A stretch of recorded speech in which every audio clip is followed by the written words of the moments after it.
Champions League is changing. From the 2024-25 season, the number of teams, the structure of competition, and the means of qualification will all be different, as per a UEFA decision taken in May 2022. So, what's new?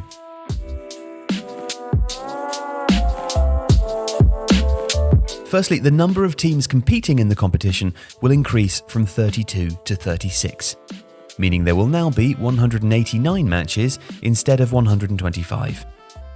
And the group stage will be replaced by a league phase, otherwise known as the Swiss model. That much we already knew and has already been covered by Tifo previously. Each team will be guaranteed to play 8 matches in the league phase, down from the proposed 10, of which they will play half at home and half away. The top 8 sides in the league will then qualify automatically for the knockout stage, with those finishing in 9th to 24th competing in a 2-legged playoff to determine who reaches the last 16 of the competition. The biggest bone of contention has been regarding qualification though, and the rumoured historic wildcards that were expected to protect underperforming clubs with European pedigree. That proposal has changed. Now, 2 of the extra 4 qualifying slots will be awarded to nations whose clubs achieve the best collective performance during the season before. To work this out, the total points earned will be divided by the number of sides competing in European club competitions.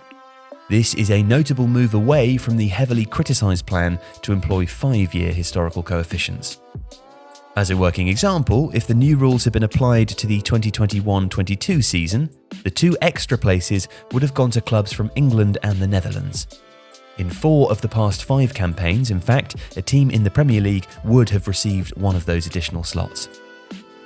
In theory, it means that the Premier League could end up with a total of 7 teams in the Champions League due to the coefficient spot awarded on performance, plus the previous season's Champions League and Europa League winners if they aren't already qualified through league position. It's highly unlikely, but it could happen. In another change, clubs from the same country will now be able to play against each other in the early knockout stages. Domestic clashes are currently blocked until the quarter-final, but that will no longer be the case. And despite suggestions to the contrary, there are no plans yet to scrap 2-legged semi-finals or move the competition's final 4 to a single host city. Those changes may come in the future, but not in time for this round of restructuring. We are convinced that the format chosen strikes the right balance, that it will improve the competitive balance and generate solid revenues that can be distributed to clubs, leagues and into grassroots football across our continent, said UEFA President Alexander Ceferin in early May. And there's plenty of reason for enthusiasm.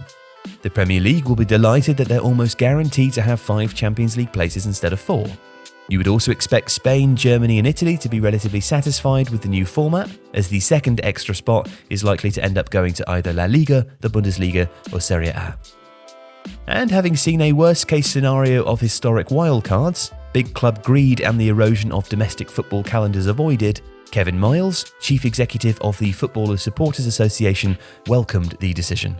Supporters have been consistent in their arguments against any expansion of European competition that would eat into domestic football and attack our principles of sporting merit. While any increase in the number of games is a step in the wrong direction, it appears that fans' input into the dialogue with UEFA has not been in vain. But that's not to say that everyone is happy. There is a school of thought that UEFA were only listening to the Premier League and La Liga when it came to ditching the 10-game league phase and reducing it to 8 matches.